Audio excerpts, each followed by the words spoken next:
Nicole Hatherley.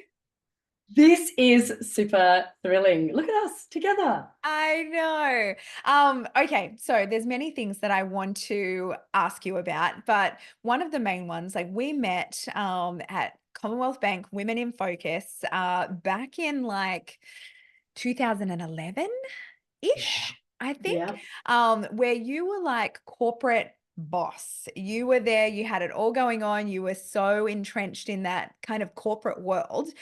And now you've fully transitioned from that like structured corporate life to your beautiful autonomy that you've got in entrepreneurship, which was, I think you did it in about 2016.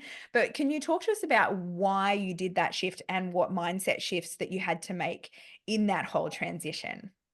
Great questions, because you've watched me Yeah. when I first came out of corporate, still being corporatized, still Well, using the how many times language. have I said to you, I'm going, I don't know what those words mean, Nicole. Like you're saying a lot of very fancy words and it sounds very impressive, but I have no idea what you mean. And I'm the word person. So let me take you on the journey. I had been in corporate, in senior management and executive management positions, like responsible for people and roadmaps and technology and innovation. And it came to a point, and it was actually 9 years and 8 months when I actually left my last corporate role in a Commonwealth Bank. And that gives you an idea, because it wasn't a prorated long service leave. So it was this point where I knew that I could do a lot more good with my messaging externally. We were working in Women in Focus, and it was brilliant because for 5 years I was able to be lent to women in business and look at how they were actually leveraging their brand and their personal brand. So brand-led business growth. And really how they could do that more and how they could show up on stage. I was speaking a lot then as well on stages, how they could show up and shine without going under the radar of their brand. So I was starting to pull together, oh, what would those programs look like? What would I actually share with women beyond the wonderful women that we had in the community? And there was an opportunity, actually. I didn't go straight into my own. I actually went and worked for 10 months, actually, in a women-owned business. It was Luke Beauty Food with Cindy Lucan. And that was really to understand if I could and prove to myself that I could make it outside of corporate, because it had been 24 years. So I wasn't totally sold, to be Yeah, honest. yeah. And was that because I know there's a lot of people that make the transition from corporate into entrepreneurship. And it's one that I think it would be difficult because there was like naivety is bliss sometimes at the start. And I've never had a job, which means I didn't have far to fall, like when you go in through that failure and the like starting from nothing. Whereas I think coming from big bougie corporate salaries as well into nothing is very risky and very scary. How did you get your mind around that? It took about 2 years. Yeah, And a lot really. of the work that I do now, yeah, is making sure I shortcut that for other, Yeah. not just women, for all genders. And what I can pin it down to and articulate it is it took me 2 years, and you use this beautiful word, to shift from discipline to autonomy. Yeah. I had no idea how to choose. Where you would hear entrepreneurs say over and over again, I'm unemployable. You Yeah. couldn't fence me in. Now, I'm the type of person that if you give me the rules, Mm. if you give me the guardrails, the rules, if you give me what I'm running at, I will smash through that and go further. And so that's what I did in corporate. I was always exceeds expectations. I was always role modeling in Got behaviors. an A on your report card every time. Totally. And you saw how I worked and how I played, and everything was done. It wasn't an ambitious drive. It was a let's do this, let's take it beyond, let's give this to as many people, let's all shine. And it Yeah. was really that firing off all cylinders. But if I knew the guardrails and I knew the goal, I was great. Mm. Coming to my own, oh, I still struggle. I'm 8 years in, Yeah. and trying to set my own agenda, trying to set my own annual goals, as you would know from our goal setting in her Empire Builder sessions, where I sit there almost in tears going, I don't Just know what tell the me what goals to are. do. Just give me a goal. So I guess everyone who is listening, who's either had that transition but couldn't put that feeling to words, Yeah. it is almost always that discipline, that safety net. I Yeah. could jump around and I was going to be caught most of the time Yeah. into that autonomy. And you see this with people going, oh, I've left my job, but every morning I get up, I still get dressed, go down to the train station, get my cup of coffee, come back, sit in my office, and I'm ready to go.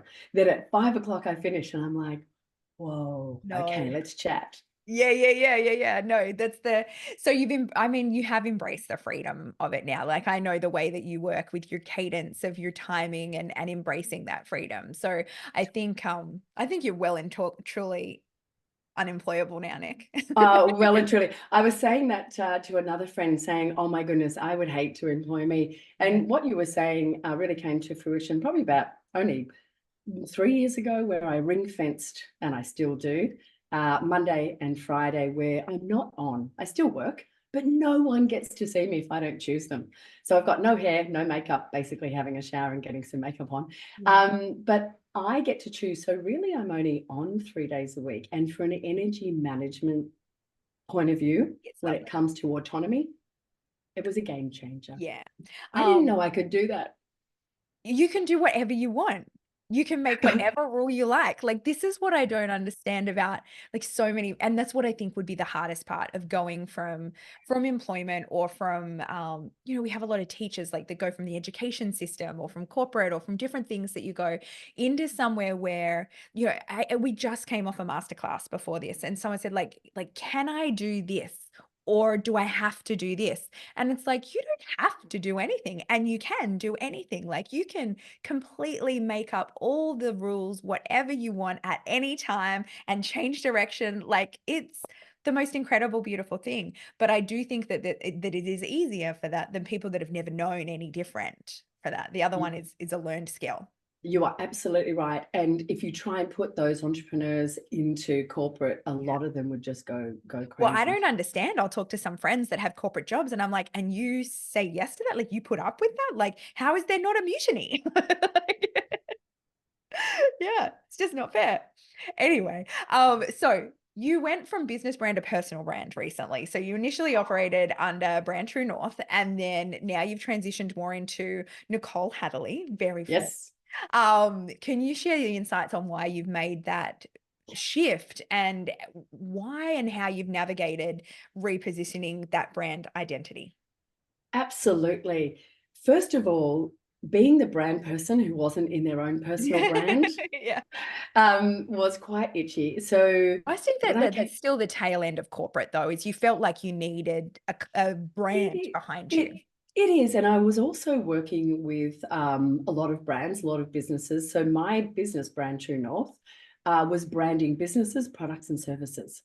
But what I was really craving doing, and what I really moved into through COVID, was branding humans, was looking at that impact and the legacy Mm. rather than selling things, commodities.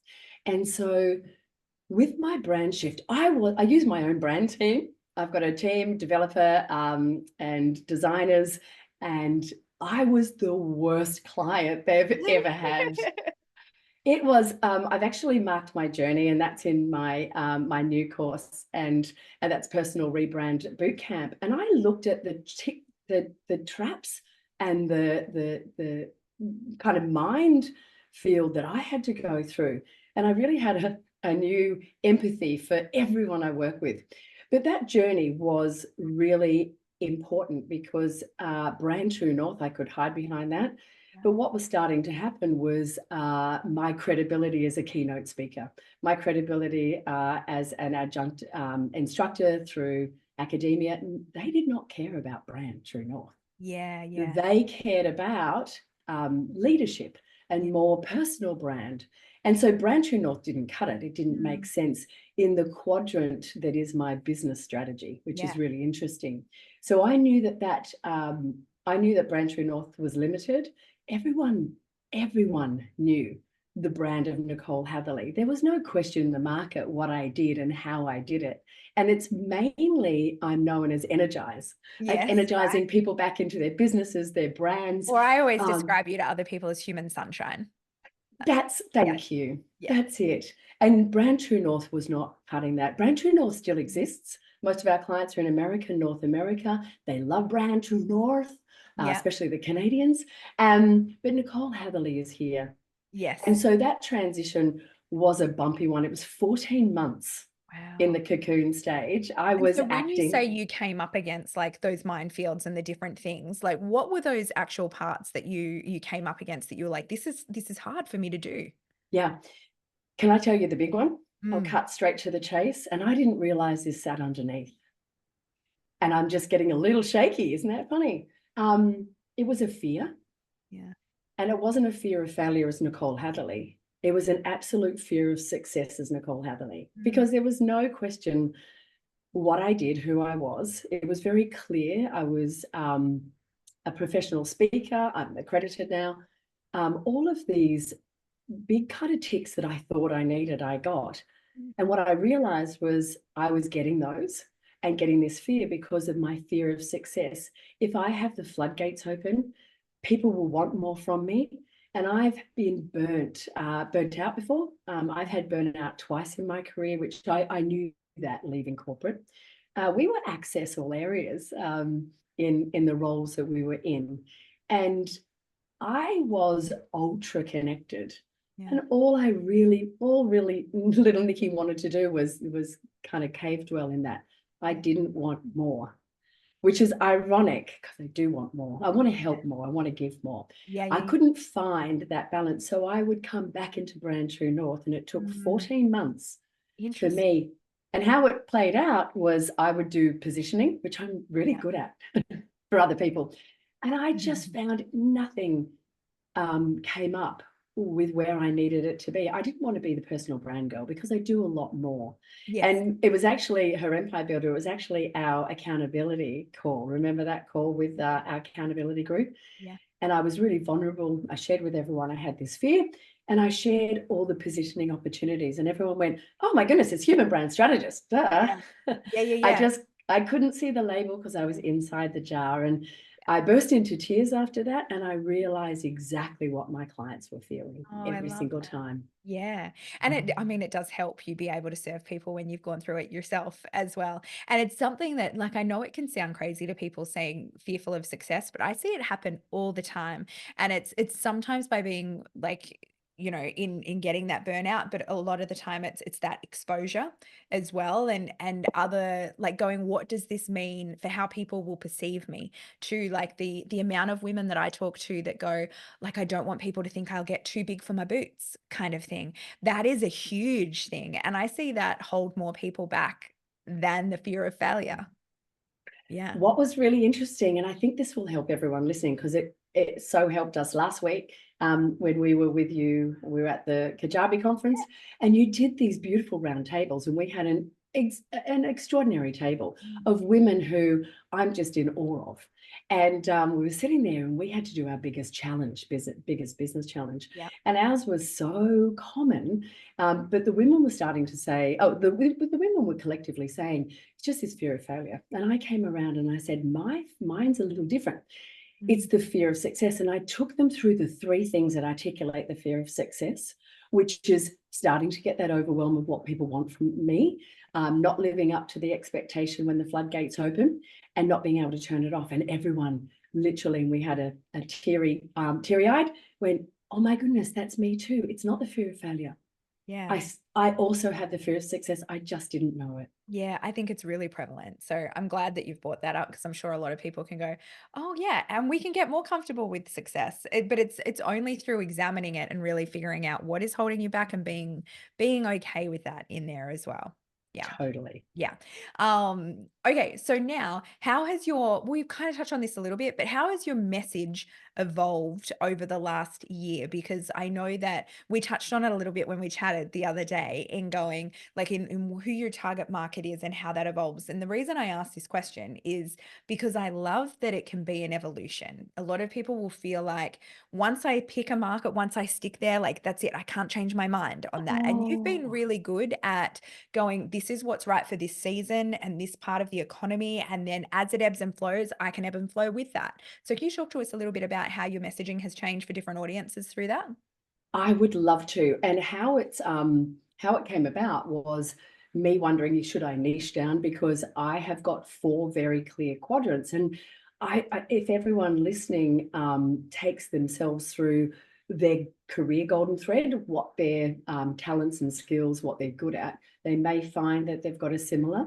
And with niching, you don't have to niche your products or services, but you need to niche your messaging. And that's what I nailed. You also need to niche what I call your golden thread that overarches everything so it makes sense to everyone. So to bring it to life, I'm brand, but I'm also leadership. So a lot of people who know me in corporate and executive management, and I do executive coaching. I work with universities doing adjunct instructing, and I'm an industry fellow. They don't really care about my So brand cool. work. Yeah, That's they so only care about leadership and thought leadership and how to get their message out there. The brand people, when I'm rebranding someone, they don't actually care that I'm a leadership strategist as well. So what I was able to do is I've got brand on one side, strategy on the other, leadership on the other. And then I've got public facing. So I work with professional experts and entrepreneurs. And then I've got corporate executives and academics. And so my message overarching is branding humans. I align your vision, articulate your value, and amplify your visibility. So I do that for every single segment. And they all light up because my tagline or what I do or my messaging is all about them. That's all they want to do, is they want to align, articulate, and amplify. They want to work on their vision, their value, and their visibility. That's all they do. yeah. 3 things. And then, or else I kind of make it a little bit more simple. And basically, it's how to talk about yourself without feeling like a boaster, an imposter, or a tosser, because your work doesn't speak for itself. That's my so messaging. relatable. Yeah. So that comes from that conversation that we had where you're like, oh, these are big words, but I don't really know what you do. And I came out with, well, I help you talk about yourself without feeling like a boaster, imposter, or a tosser. Without going, not to brag, however. Not to brag. I am awesome. But that we've got to watch our language, because it really just rubber has to hit the road with people going, far out, that's what I need. It can't be about you, and it can't be fancy, because people aren't fancy at the end of the day. They just know what keeps them awake at night. So if you can actually come back to, what is my client saying to themselves at 3 a.m. in the morning? I know my client is saying, I'm shit at talking about myself. I just need to get more visibility. I don't know what to say when it's about me and my value, and I don't really know where I'm going. They're the things that keep my client awake at night. And I was so obsessed with that and making that into my message. And that is like, you've nailed messaging with that, because then once you've got that worked out, it helps you do all of your writing. It helps you do all your social media. It helps you create all your content, your speeches, like everything stems from that so naturally. Absolutely. And that's where the extension of, well, what do people need? And for my audience now, I've got the personal rebrand playbook and the personal brand boot camp, and we've got Reinvent You. So it all comes into this transitional nature of everyone's transitioning. They will always need a transition in their message. They're always shifting from something to something else, and really losing this beautiful golden thread of all of their value for many years, thinking they have to cut it off and say something that other people want them to say. Yeah, exactly. And all of Nick's courses we will link in the show notes, so you can see that as well. But you joined us in her Empire Builder back in 2020 in our first year, and launched your business like soon after. How did being part of our community like influence your approach to building online business? So many things. I didn't have an online business when I exited in 2016. As you said, I launched my first program, my digital program, thanks to I Do to Launch. Followed most of the things. I'd say it was about 80%. And that was a huge success. It was the 11th of the 11th, 2020, and I launched Brand Your Way, and that was in the midst of COVID. People were just working out, we're going to be in here for a long time. So they really needed this Brand Your Way. We're going to be in here for a long time. Yeah. And so it was a $20,000 launch. I did cap it at 10 founding members at $2,000 each, Which was a great first launch. Oh my goodness, it worked perfectly, because my wait list was another 13 on the wait list. And I was really true. Version. Yes, I was really, oh, sorry, there was another 13 on the wait list. Yeah. So I only had, and I remember I only had 84 people on my list back then. I've got my launch debrief, Yeah. 84 people.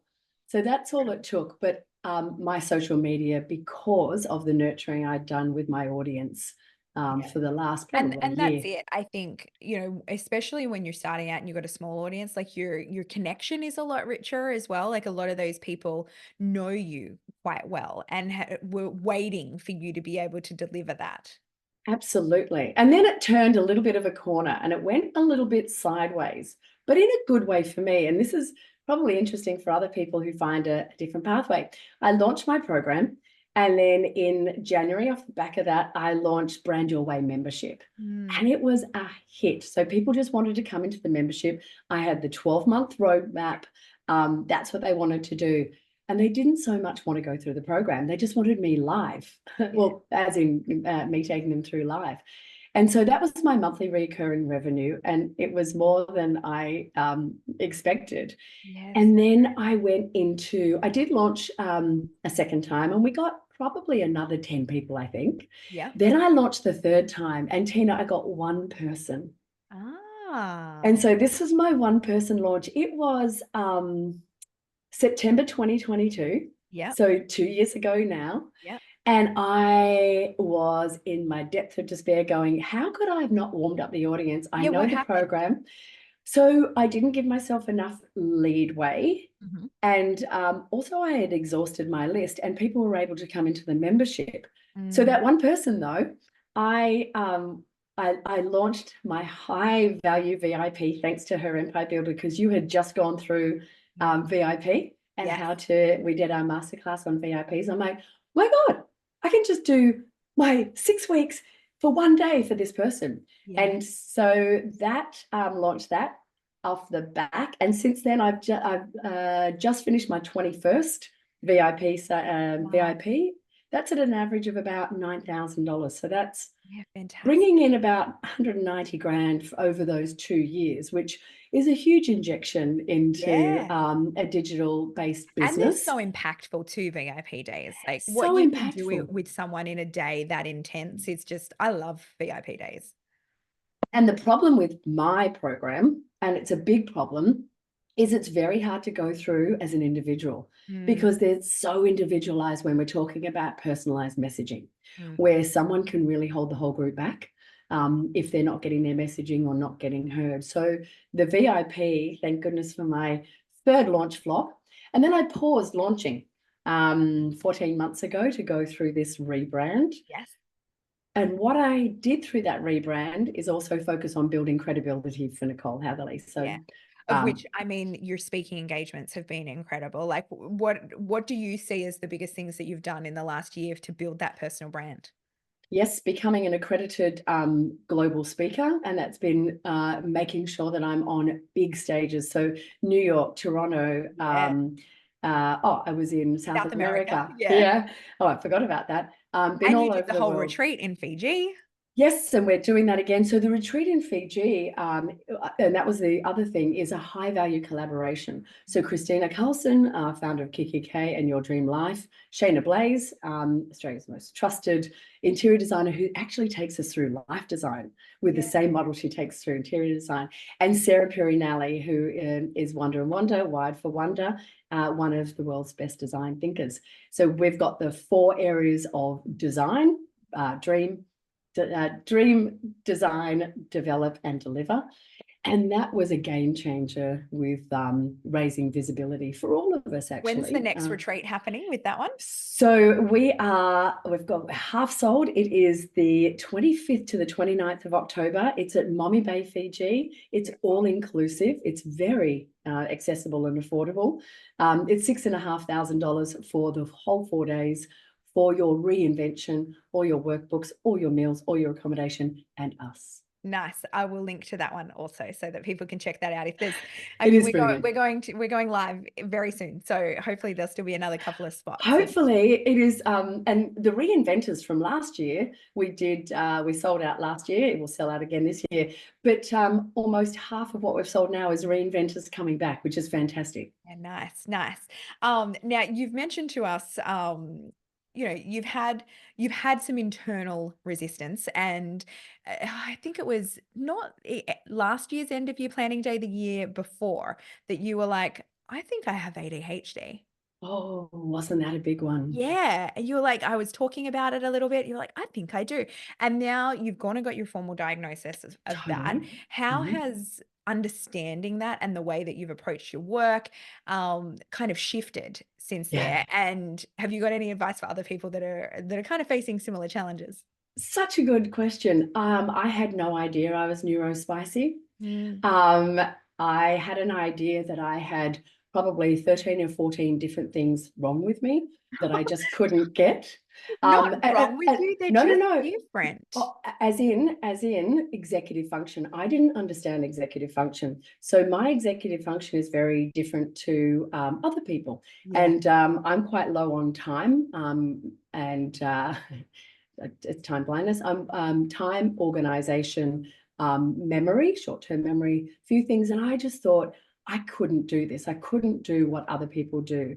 And with time, I'm not organized to deliver. So I have to have a lot of processes. So I look very organized, and I am, but it's very processized. Yes. And what happened when you were talking about it was a light dawned on me, because I actually couldn't do the goal setting the way that everyone else was doing. And I realized I struggle with the executive function of future focus. I Mm. do it a different way. So being diagnosed was pivotal. I don't think I probably needed the actual diagnosis to understand. And I hold the label lightly. But the difference is, it really is understanding my executive function. My business has gone next level because I know that I'm like Rain Woman on a whiteboard. Yeah.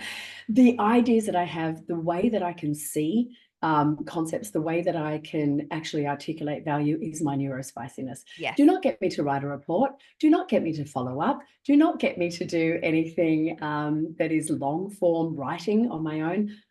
It just doesn't suit me. So I've got a wonderful team around me that picks that up. They're fantastic in the executive function that I'm not good at. And it has just been amazing 2 years. I am so much more in joy. Yeah. I love that. And I was always in that resistance, wondering why I couldn't do things. Yeah. But I realize that the things I can do, oh my goodness, I wouldn't change them for the world. Totally. Well, I mean, I was really lucky. I was diagnosed when I was at uni. So I was about 20 when I had my formal diagnosis, which was rare for girls back then, because we present so differently. But then I know many women, it's very common in female entrepreneurship, that have an ADHD formal diagnosis, but present really, really differently. And so to me, it's a superpower. Like, I went on medication for 2 years when I was finishing uni, and it really took my spark away and the superpower I have. But there's a lot that, like my reliance upon Monday boards is next level ridiculous. But I need that level of organization and discipline to actually not be overwhelmed and not let my brain explode. So we can now circle back full circle, and this may be helpful for others. This is why I thrived in corporate. Yeah. Give me the guardrails, give me the processes, give me what you're expecting of me. And this is why I was okay And at I'll go school as well. 11 million mile an hour. I will go, but if I'm left to my own devices, I can't organize a party. And I can organize a party actually, but I can't organize much. Yeah. My organizational skills in executive function aren't my brightest part. And that's what I think, like, no matter what, as an entrepreneur, knowing yourself and knowing your brain and knowing Oh. how to get the best out of yourself is absolute key to unlocking your success. And this is not about neurodivergent Yeah. or It's anything. Even anybody.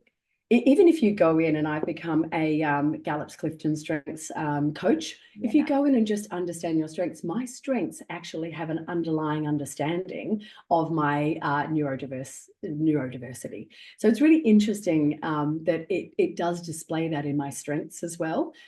It's not always like that, but it gives you such a good clue to know yourself. Everyone should know their top 5 strengths. Yeah, nice.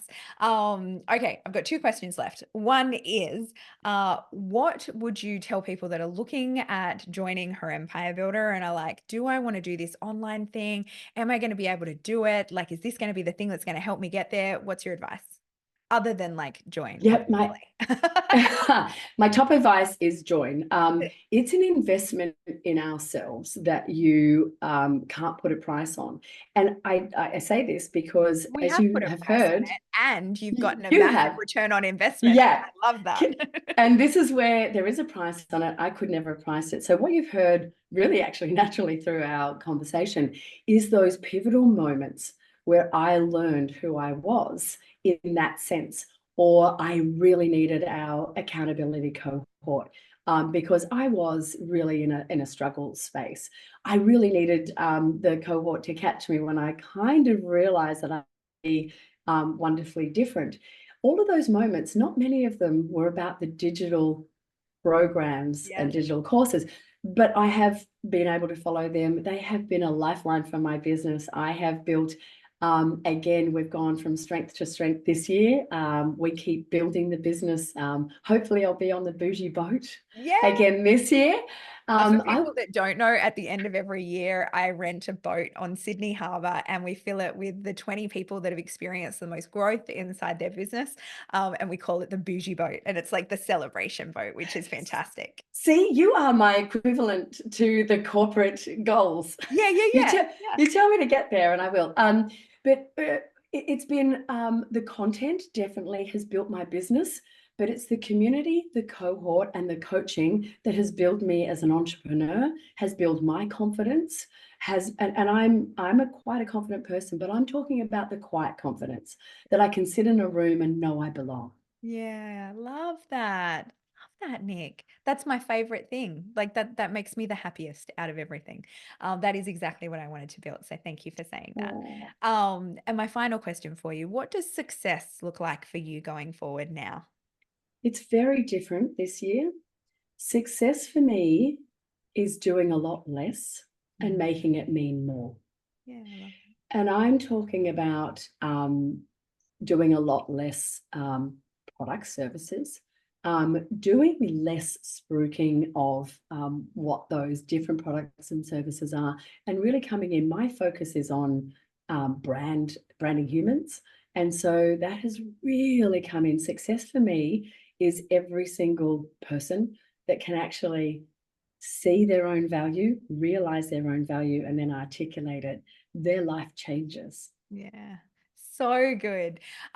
Nick, thank you so much for coming on and chatting with us. I have linked to Nicole's all her things with her courses and her retreats and all her things to go and find fabulous in there. She is human sunshine.